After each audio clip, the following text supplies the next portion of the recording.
അല്ല ചോദിച്ചോളൂ. ഹലോ, ഒരു മിനിറ്റുള്ളൂ. ഞാൻ പറയുന്നത്, ഞാൻ 36 വർഷം ഇന്ത്യൻ റെയിൽവേയിൽ സർവീസ് ചെയ്ത ആളാണ്. ജോലാർപേട്ട മുതൽ മംഗലാപുരം വരെ ലെവൽ ക്രോസിംഗ് എനിക്ക് ബൈഹാർട്ടാണ്, നോക്കിയ ആളാണ്. ഇന്ത്യൻ റെയിൽവേയിൽ ഒരു നിയമമുണ്ട്, traffic level crossing and engineering level crossing. Middle സെക്ഷനിൽ സിഗ്നലിൻ്റെ അപ്പുറമുള്ളതൊക്കെ എഞ്ചിനീയറിംഗ് ലെവൽ ക്രോസിങ്ങും സ്റ്റേഷൻ പരിധിയിലുള്ള traffic level crossing. Traffic level crossing എല്ലാം ഇന്ത്യൻ റെയിൽവേൻ്റെ ഡയറക്റ്റ് കൺട്രോളും അവിടെയുള്ള എല്ലാ കൺസ്ട്രക്ഷനും ഇന്ത്യൻ റെയിൽവേ മാനുവൽ പ്രകാരം സെൻട്രൽ ഗവൺമെൻറ്റാണ് ചെയ്യേണ്ടത്. ഞാൻ വെല്ലുവിളിക്കുന്നു. ഇത് അപ്രോച്ച് റോഡ് അടക്കം ചെയ്യേണ്ടത് സെൻട്രൽ ഗവൺമെന്റ് ആണ്. ഇന്ത്യൻ റെയിൽവേ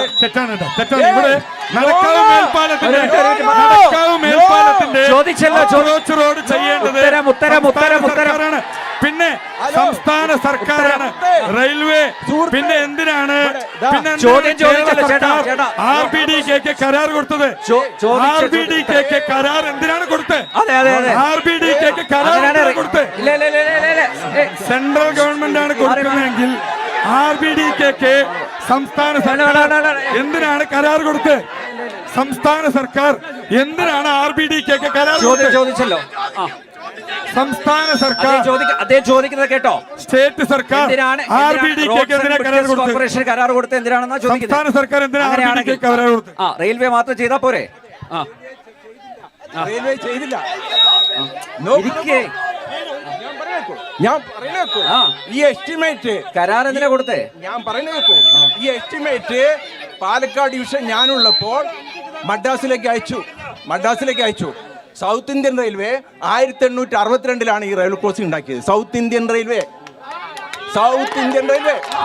ഇന്ത്യക്ക് സ്വാതന്ത്ര്യം കിട്ടിയതിന് ശേഷം ഈ ലെവൽ ക്രോസിംഗ് റെയിൽവേന്റെതാണ്. എല്ലാം ശരിവെക്കുന്നു. അദ്ദേഹം ചോദിച്ച ഒരേ ഒരു ചോദ്യം, അങ്ങനെയാണെങ്കിൽ റോഡ്സ് ആൻഡ് ബ്രിഡ്ജസ് കോർപ്പറേഷൻ എന്തിനാ കരാർ കൊടുത്തേ? നിങ്ങൾ ചെയ്യായിട്ട് സെൻട്രൽ ഗവൺമെന്റ് എന്തൊക്കെയാ പറയുന്നത്? ഇവിടെ CPM-ന്റെ സർക്കാർ കരാർ ഈ ചർച്ചയില് എന്റെ പൊന്നിയേട്ടാ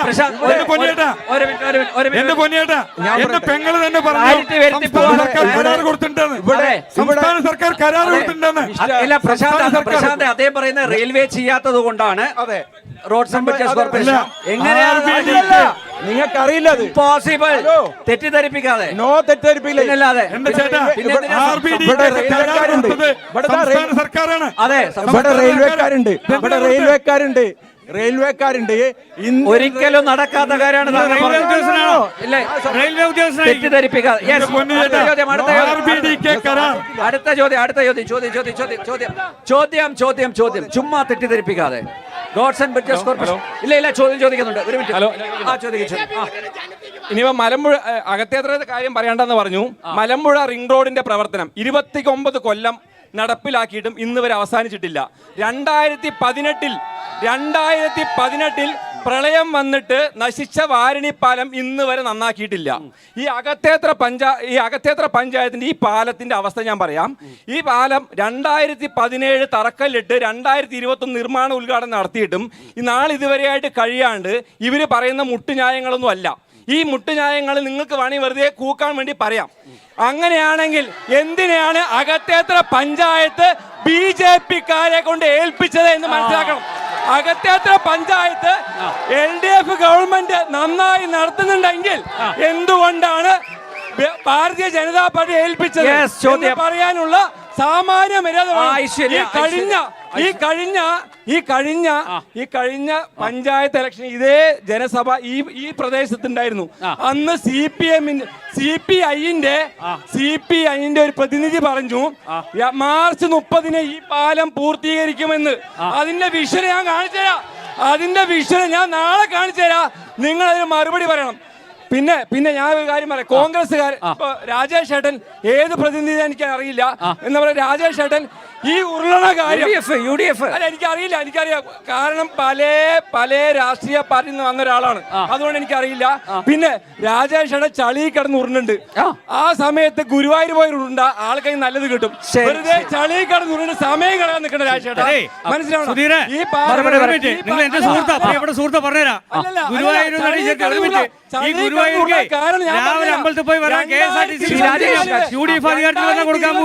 2022 11ാം മാസമാണ് നിങ്ങളെ മറ്റേ RBDC പൈസ റെയിൽവേക്ക് പൈസ അടിച്ചിരിക്കുന്നത്. അല്ലെങ്കിൽ അല്ല പറയോ, അതുവരെ നിങ്ങളെ വിളിച്ച് കണ്ടില്ല.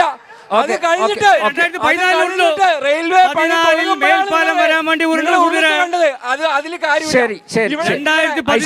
മേൽപ്പാലം വരാൻ വേണ്ടി നശിപ്പിച്ചത് CPM-ന്റെ പ്രതിനിധികളാണ്, അവരുടെ നാട്ടുകാരാണ്.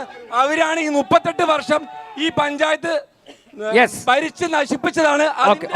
അതിന്റെ അവസാനമായിട്ടാണ് BJP-ക്ക് നാട്ടുകാർ തന്നത്. ഓക്കെ, അപ്പൊ ഐശ്വര്യ റിംഗ് റോഡിന്റെ കാര്യം, അതുപോലെ 2020 മുതൽ 2020 ഇവിടെ തദ്ദേശ തെരഞ്ഞെടുപ്പ് നടന്നപ്പോൾ കോൺഗ്രസിന്റെ സീറ്റ് എന്ന് പറയുന്നത് 0 എങ്ങനെയാണ് BJP-ക്ക് കിട്ടിയത് എന്നുള്ളതിന് സരളമായി ഞാൻ ഉത്തരം പറയാം.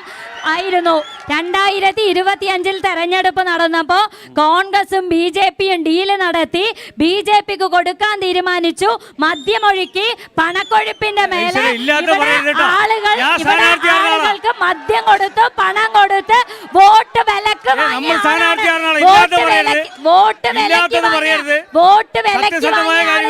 BJP വോട്ട് വിലക്ക് വാങ്ങിയ ആളുകളാണ്. ഈ കഴിഞ്ഞ 38 വർഷം അകത്തേത്രയിൽ ഇടതുപക്ഷം വികസനം നടപ്പിലാക്കിയിട്ടുണ്ട്. ആ വികസനത്തിലാണ് അകത്തേത്ര പഞ്ചായത്തിൽ ഇന്ന് കാണുന്ന വികസനം ഉണ്ടായത്. ഇനി ഇതിന്റെ എല്ലാ ക്രെഡിറ്റും ഏറ്റെടുക്കാൻ BJP-ക്കാരുണ്ടാവും. തർക്കമൊന്നുമില്ല. എന്തായാലും ഇതാ മലമ്പുഴ മണ്ഡലത്തിലെ ഒരു ബേജാറുമില്ല. മലമ്പുഴ മണ്ഡലം നിങ്ങൾ പാലക്കാട് അഡ്ജസ്റ്റ്മെന്റ്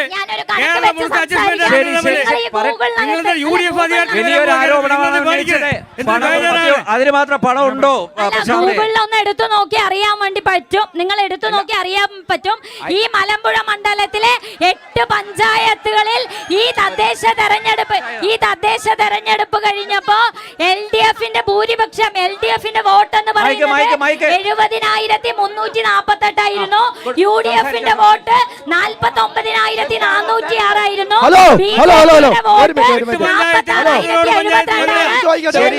BJP-യും തമ്മിൽ ഈ മണ്ഡലത്തിൽ 24,272 കാലക്ഷം അടുത്ത് വോട്ട് ഭൂരിപക്ഷമുള്ള മണ്ഡലമാണ് ഈ മണ്ഡലം. അകത്തേത്ര പഞ്ചായത്തില് BJP-ക്ക് 600 വോട്ട് കൂടി എന്ന് പറഞ്ഞാൽ മലമ്പുഴ മണ്ഡലത്തിൽ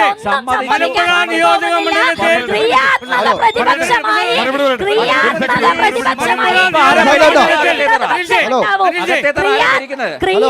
BJP-യാണ് ക്രിയാത്മക പ്രതിപക്ഷമായി അകത്തേത്രയിൽ ഇടതുപക്ഷം ഉണ്ടാവും. ഇതാ ആളുകൾക്ക് മനസ്സിലായി. 3 മാസം കൊണ്ട് ആളുകൾക്ക് മനസ്സിലായി. ഞാൻ പറയാം, ഒരു മിനിറ്റ് അവസാനിപ്പിക്കും. വളരെ ഗുരുതരമായിട്ടുള്ള ഒരു ആരോപണം പറഞ്ഞു ഇവിടെ മദ്യം കൊടുത്തു.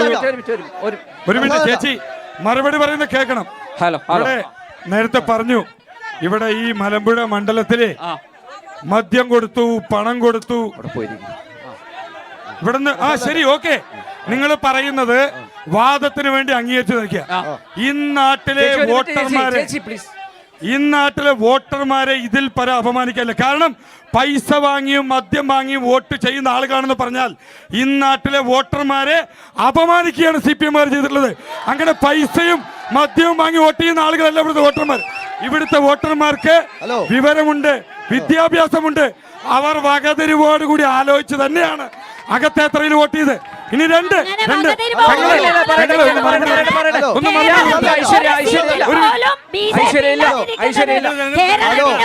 ഇടതുപക്ഷ മണ്ണാണ്, പുരോഗമന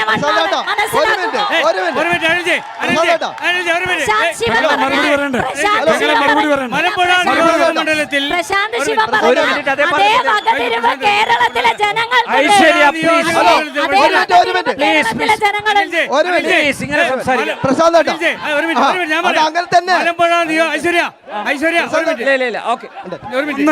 മറുപടി പൂർത്തിയാക്കാനുള്ള ഈ ചർച്ചയുടെ ആദ്യം ജനാധിപത്യത്തെ കുറിച്ച് ഒരു മിനിറ്റ്. ഈ ചർച്ചയുടെ ആദ്യ ഒരു ജനാധിപത്യത്തെ സ്ത്രീയാണ്, പ്രസാദ് കുഴപ്പമില്ല. ആളുകളെ തെറ്റിദ്ധരിപ്പിക്കരുത്. അതുകൊണ്ട് പ്രസാദ് മാത്രം. അല്ല പെങ്ങളെ പറയാനുള്ള കാര്യമല്ല പറയാം, ഹലോ, ഒരു മിനിറ്റ്. അവരവരുടെ അവസരത്തിൽ പറയാം. അതെ, അതെ. ഇനി അല്ല ഇടയിൽ പറയാണെന്നുണ്ടെങ്കിൽ ഹലോ. ഇങ്ങനെ എല്ലാവരും ഇടയിൽ പറഞ്ഞ ഒരു മറുപടി ഹലോ. മതി. Yes. രണ്ട്, ഇവിടെ പറഞ്ഞു പണമൊഴുക്കിയും മദ്യമൊഴുക്കിയുമാണ് hello, B J Prasad P കേട്ടോ. വോട്ട് നേടിയെടുത്തെന്ന് പറഞ്ഞു. പ്രസാദ് കേട്ടോ. അങ്ങനെ പണവും ഇല്ല, ഇല്ല, ഇല്ല, മദ്യവും ഇല്ല. കൊടുത്ത് ഞാൻ ഒന്ന് ഒരു പറയട്ടെ. മിനിറ്റ്, ആ, ഒരു മൈക്ക് മിനിറ്റ് വാങ്ങി. പറഞ്ഞതിന് മറുപടി പറയട്ടെ. പറയുന്നതിന് ഏട്ടാ, മറുപടി പറയട്ടെ. നിങ്ങൾ ഇങ്ങനെ ഏട്ടാ, ചോദിച്ചോണ്ടിരുന്നല്ലോ. ഈ ചോദ്യം പറഞ്ഞതിന് മാത്രം ഇല്ല, ഇല്ല, മറുപടി മിണ്ടരുത്, പറയട്ടെ. please. ഏട്ടാ നിങ്ങളുടെ ചോദ്യത്തിന് മറുപടി പറയാം. അനിൽ മറുപടി മറുപടി മറുപടി ഇത് കഴിഞ്ഞ് എനിക്ക് ഇവിടെ അവസരം തരണം. പണവും- എനിക്ക് പറയാനുള്ള അവസരം ചേട്ടാ ഒരു തരണം. മിനിറ്റ് തരും. ആ, ഇവിടെ പണവും മദ്യവും ഒഴുക്കി വോട്ടർമാരെ സ്വാധീനിക്കുക എന്ന് പറഞ്ഞാൽ അത്രയ്ക്ക് പൊട്ടന്മാരാണ് ഇവിടുത്തെ വോട്ടർമാര്. Yes. അങ്ങനെ പണവും മദ്യവും കൊടുത്താൽ വീഴില്ല. ബി ജെ പിക്കാർ പണവും മദ്യവും കൊടുത്താൽ വീഴില്ല. വോട്ടർമാർക്ക് ബോധ്യമുണ്ട്, വോട്ടർമാരെ അപമാനിക്കരുത്. അങ്ങനെ പണവും മദ്യവും കൊടുത്ത് വോട്ട് വാങ്ങി ശീലമുള്ള ആളുകളാണ് ഇവര്. ഇത്തരത്തിൽ പറയണമെന്നുണ്ടെങ്കിൽ അങ്ങനത്തെ ശീലം ഉണ്ടാകണം. ജനങ്ങൾക്കിടയിൽ ഇറങ്ങി പ്രവർത്തിച്ച്, ജനങ്ങളോട് സംസാരിച്ച്, ജനങ്ങളെ സ്നേഹിച്ച്, ജനങ്ങൾക്ക് വേണ്ടി വികസനം ചെയ്തപ്പോഴാണ് ജനങ്ങൾ ബി ജെ പിക്ക് അത്തരുന്നത്. ഇനി രണ്ട്, ഡീലിനെ കുറിച്ച് പറഞ്ഞു. ഞാൻ രണ്ട് സ്റ്റേറ്റ്മെന്റ് പറയാം, അതിനുശേഷം നിങ്ങളുടെ ചോദ്യത്തിനൊക്കെ മറുപടി വരട്ടെ. നിങ്ങളുടെ എല്ലാത്തിനും മറുപടി വരെ ചോദ്യം പറയാം. രണ്ട് ചോദ്യം. ഇവിടെ AK ബാലൻ പറഞ്ഞു കഴിഞ്ഞ 2021 നിയമസഭാ തെരഞ്ഞെടുപ്പിന് ശേഷം AK ബാലൻ ഇന്നും ബഹുമാനപ്പെട്ട CPM നേതാവാണ്. ഇവിടെ പാലക്കാട് ഷാഫി പറമ്പിൽ എങ്ങനെയാ ജയിച്ചതെന്ന് ഞങ്ങൾക്കറിയാം. BJP ജയിക്കാതിരിക്കാൻ മതേതരമായിട്ടുള്ള വോട്ട് ഷാഫിക്ക് നൽകിയിട്ടുണ്ട്. രണ്ട്, AN ഷംസീർ നിയമസഭയ്ക്കകത്ത് പറഞ്ഞു, നിയമസഭാ രേഖ എടുത്ത് പരിശോധിക്കാം, ഷാഫി എങ്ങനെയാണ് പാലക്കാട് ജയിച്ചതെന്നുള്ളത് എല്ലാവർക്കും അറിയാം. ഇവിടെ വ്യക്തമായി CPM-ന്റെ രണ്ട് നേതാക്കന്മാരും അവർ കോൺഗ്രസുമായി നടത്തിയിട്ടുള്ള ഡീല് അവരുടെ രണ്ട് നേതാക്കന്മാർ പറഞ്ഞിട്ടുണ്ട്. ആ സ്റ്റേറ്റ്മെന്റ് ഇന്നും പബ്ലിക് ഡൊമൈനിൽ അവൈലബിൾ ആണ്. ഇനി അവർ പറഞ്ഞത് തെറ്റാണെങ്കിൽ AK ബാലനും ഷംസീറും പറഞ്ഞത് മണ്ടത്തരമാണ്, വിട്ടിത്തരമാണെന്ന് CPM അവർ പറയട്ടെ. Okay okay yes. അനിൽജി, ഒരു മിനിറ്റ്. ശിവരാജേഷ് ഈ നേരത്തെ പറയട്ടെ, പറ. ആ. ഐശ്വര്യ പറഞ്ഞതിലേക്ക് വരാം ഞാൻ. ആ ഈ 8 പഞ്ചായത്തിലും അല്ലെങ്കിൽ കേരളത്തിലും പൊളിയാത്ത കോട്ട ഒന്നുമില്ല. ആകെ പാലക്കാട് പൊളിയാൻ പറ്റാത്ത കോട്ട ടിപ്പു സുൽത്താന്റെ കോട്ട മാത്രമേ ഉള്ളൂ. മരുന്നറോഡ് പഞ്ചായത്ത് ഞങ്ങളെ ഭരിക്കുന്നത് കോൺഗ്രസ് ആണ്. പഞ്ചായത്ത് ഉണ്ടായപ്പോ മുതൽ അവർ ഇടതുപക്ഷം. മറ്റൊന്ന് പ്രശാന്ത് പറഞ്ഞ കാര്യത്തിലേക്ക് വരാം. ഷാഫി പറമ്പിൽ ജയിച്ച കാര്യം പറഞ്ഞു. നിങ്ങൾ ജയിച്ചു, അത് ഓട്ടോ. നിങ്ങളുടെ പാർട്ടിയിൽ പറ്റാത്ത കുറച്ച് ആൾക്കാരുടെ വോട്ട് വലിയ ലഭിച്ചിട്ടുണ്ടെന്ന് കാണുന്നത് ഭൂരിപക്ഷം നോക്കിയെന്ന് BJP-ക്കാരുടെ വോട്ടുകൾ CPM-ന്റെ ഞങ്ങൾക്ക് ഭൂരിപക്ഷം. കഴിഞ്ഞ മുമ്പും കിട്ടിയിട്ടുണ്ട്. കഴിഞ്ഞ പ്രാവശ്യം രാഹുലിനും കിട്ടിയിട്ടുണ്ട്. അതിനു മുമ്പ് ഷാഫി നിൽക്കുമ്പോഴും കിട്ടിയിട്ടുണ്ട്. നിങ്ങളുടെ സ്ഥാനാർത്ഥി അനപമിതനാവുമ്പോൾ പകുതി പേർക്ക് പറ്റാണ്ടാകുമ്പോൾ കുറച്ച് വോട്ട് ഞങ്ങൾക്ക് തരും. അത് തന്നിട്ടുണ്ട്, ഞങ്ങൾക്ക് കിട്ടിയിട്ട് ഞങ്ങളുടെ കയ്യിൽ കണക്കുണ്ട്. ശരി. അത് ഇപ്പോഴും കിട്ടും.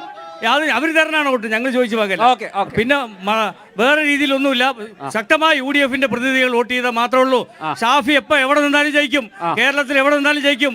കറകളഞ്ഞ വ്യക്തിത്വമാണ്. ശരി ശരി ശരി ഓക്കെ. ചോദ്യം ആ ഇതിലൊരു പോയിന്റ് പറയാൻ പറ്റും. ചോദ്യം മാത്രം point ഇതിലൊരു പോയിന്റ് ഒറ്റൊന്ന് കൂട്ടിച്ചേർക്കണം. കൂട്ടിച്ചേർക്കട്ടെ. ഒന്ന് പറഞ്ഞോട്ടെ. ഷാഫിയെ കുറിച്ചൊക്കെ പറഞ്ഞു.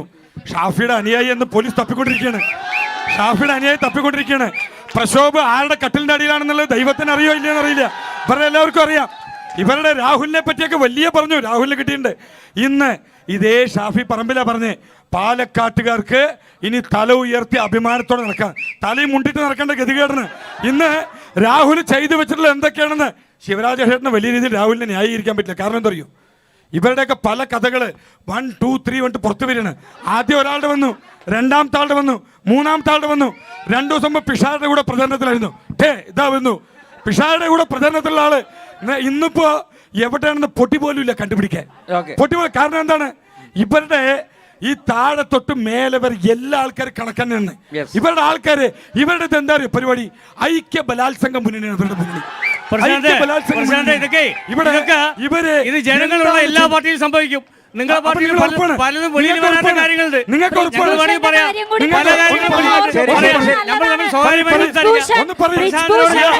പല കാര്യങ്ങൾ പറയാനുണ്ടെങ്കിൽ